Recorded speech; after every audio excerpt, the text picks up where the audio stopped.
Hi there, welcome to my channel. The search for the boy has been massive. It's the most feared type of abduction, one by a complete stranger, no ransom note, no contact.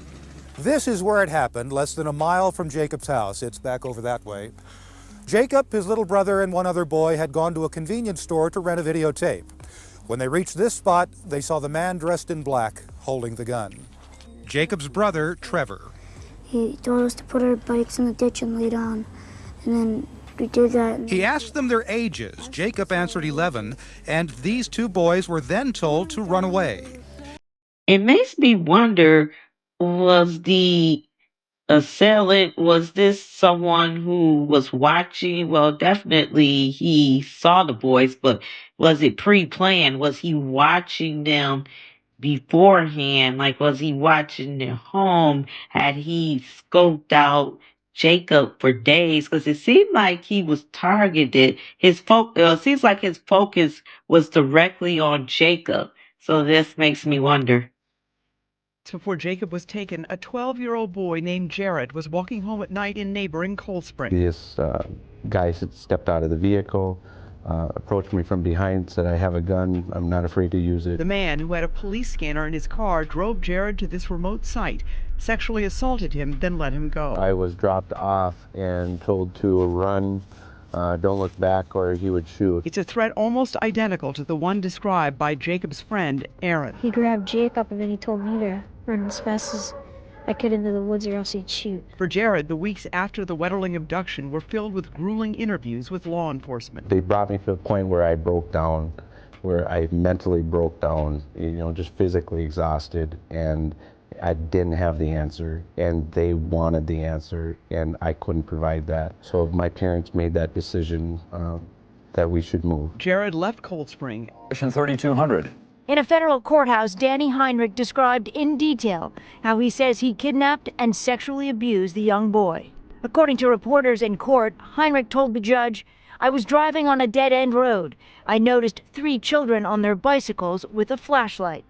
At the time, Jacob's brother described how the two of them and a friend were held at gunpoint. He told us to put our bikes in the ditch and lay down. Heinrich says he drove away with Jacob, handcuffing him. The boy asked, "What did I do wrong?"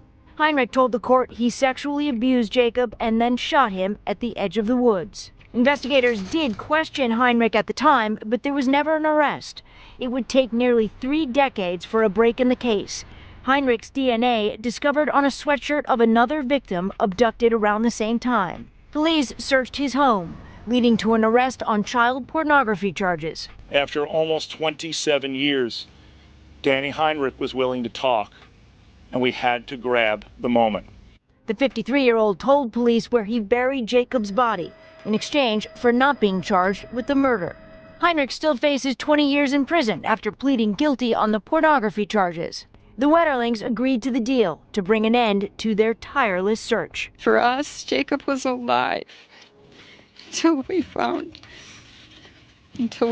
him. Now they have excruciating answers to the tragedy that has consumed their lives, along with fresh grief, even after all this time. Unsolved for nearly 27 years. It never made sense to me that he had never been here before. It just doesn't add up. Back in 1989, Adam Klopacki was 14 and a friend of Jacob's. We both love sports, so.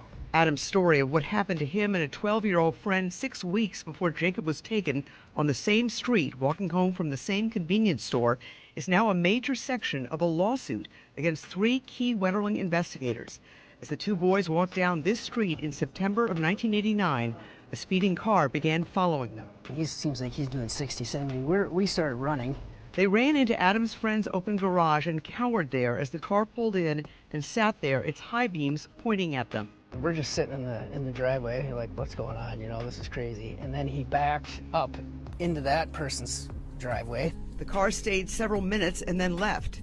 Days after Jacob's abduction, they and their parents went to Wetterling investigators. Again, that we give a good description of the car, a good description of the man driving the car, and that we could identify him in a lineup. The boys did not know it then, but the car they described would end up matching the description of the blue Ford EXP Danny Heinrich drove the night of Jacob's kidnapping.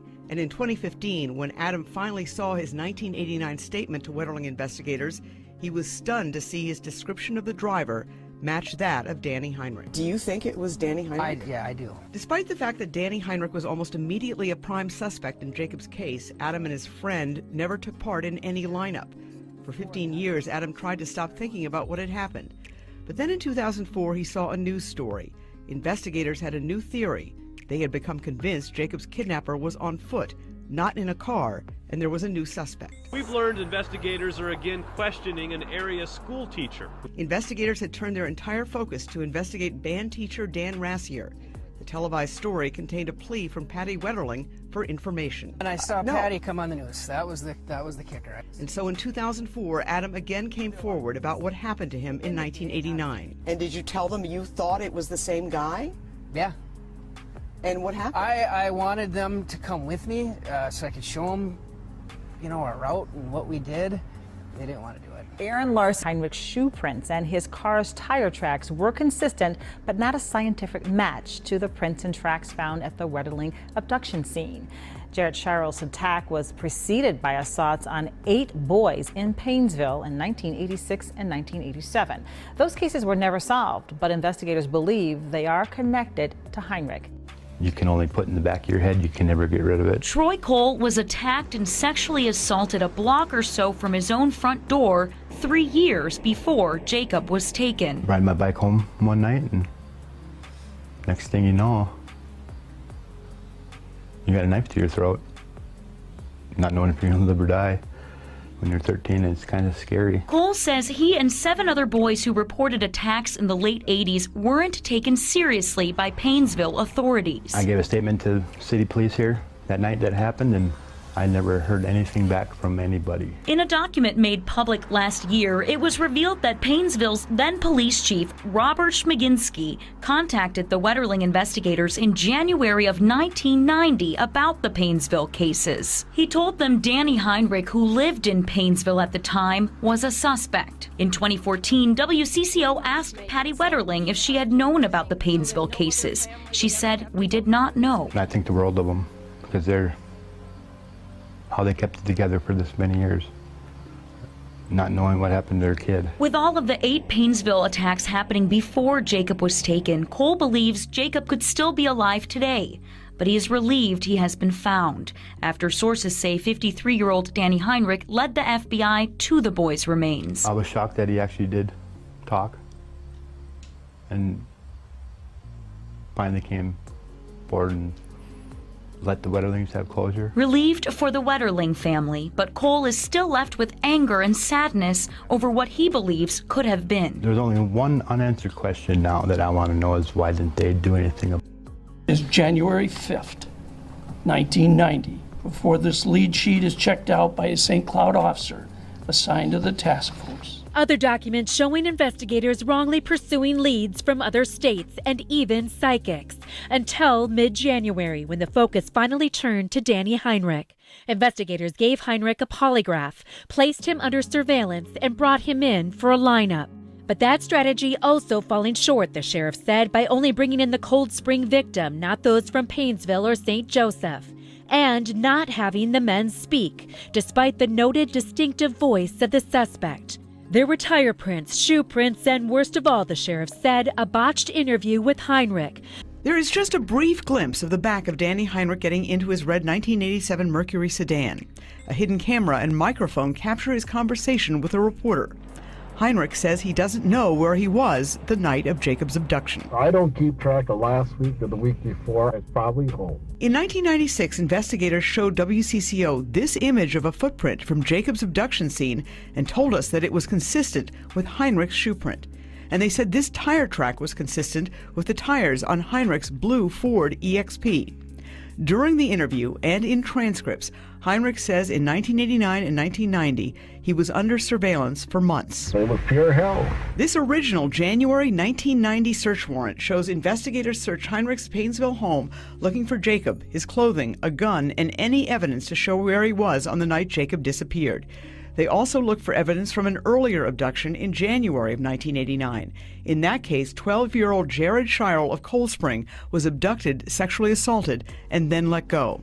In the 1996 interview, Heinrich insists he knows nothing about either case. There's nothing I can tell. I have no information whatsoever. That's the truth. While 12-year-old Jared had not been able to pick Heinrich out of a photo lineup, he did help the FBI create this sketch, which bears a striking likeness to Heinrich. In February 1990, authorities arrested Heinrich and charged him in Jared's case. That is when he was accused of abducting both boys. We know it's you, it's you, it's you, it's you, it's you. I know it isn't, no it isn't, no it isn't. Till finally I said I have nothing more to say until I speak to a lawyer. After that, Heinrich refused to talk. When Heinrich finally took the podium, those words seemed difficult to say. Mr. and Mrs. Wetterling, my heinous acts and my selfishness are unforgivable for what I've taken away from you. I'm very sorry. Heinrich paused often during his statements. He sighed heavily several times and kept his head bowed. He went on to say, "Many of you probably wondered how I kept this secret so long, to spare myself and the humiliation to my family." After that, Heinrich trailed off and didn't seem to be able to finish what he'd prepared to say. He walked away from the podium, shaking his head. Also in court today, Jared Sherrill, another one of Heinrich's victims. He walked out during Heinrich's apology, but told reporters outside of the court he's been waiting for this day and is grateful for all the support. It's a traumatic event that defines your life in a lot of ways, and we can all learn from the lessons that we heard today from the Wetterling family and the excellent words that they've shared with all of us as well.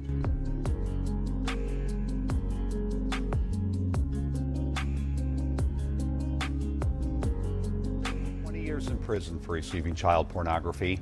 After serving his time, Heinrich will be on supervised release and must register as a sex offender. That punishment is part of a plea deal in exchange for confessing and finally leading investigators to Jacob's remains. Jerry Wetterling expressed gratitude to everyone who got them to this point, including Heinrich for showing them where Jacob was. He said, "I miss all the things I didn't get to experience. Laugh-filled fishing outings, pride-filled school events."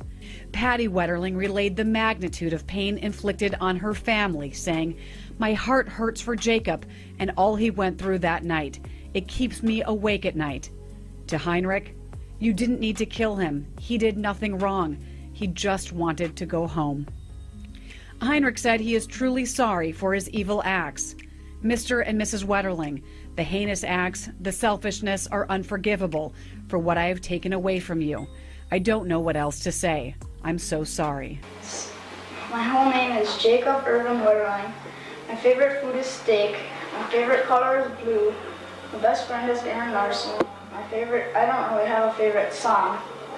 My favorite game is Clue. My favorite thing to do most is watch football. My favorite sport is football, and my favorite TV show is The Cosby Show. What I want to be when I grow up is a football player. My favorite hobby is collecting football cards. I don't have a favorite book, and my newest friend is Gabe. I'm finished. Court documents that were later revealed, he collected extensive child pornography binders and digital files when his home was searched in 2015. Investigators also found video footage of neighborhood boys delivering newspapers, riding bikes, and on playgrounds.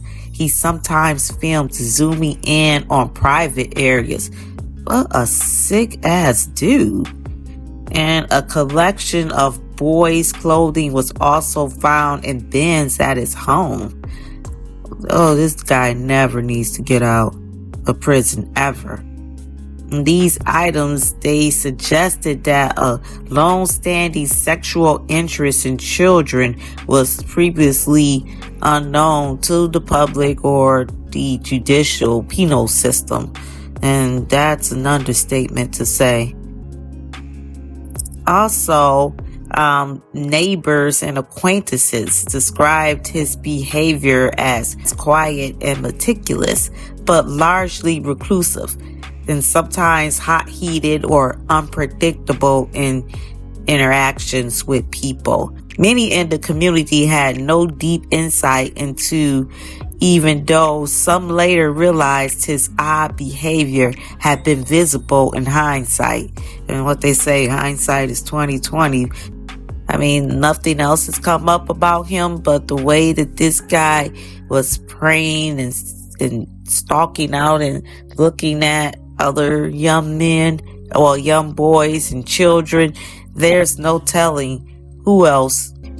Some researchers and commenters have suggested that his behavior and possible connection to other incidents could indicate a more extensive predatory activity than what was ultimately, prosecuted in regards to him. I would definitely say by his behavior and what was later revealed about him, how he preyed and stalked on children, just looking at them and recording them, that there could possibly be other victims. And if that's the case, I pray that these victims are revealed and that they find out who was the perpetrator, if it was him, and that this guy never sees the light of day outside of prison. And thank you so much for watching.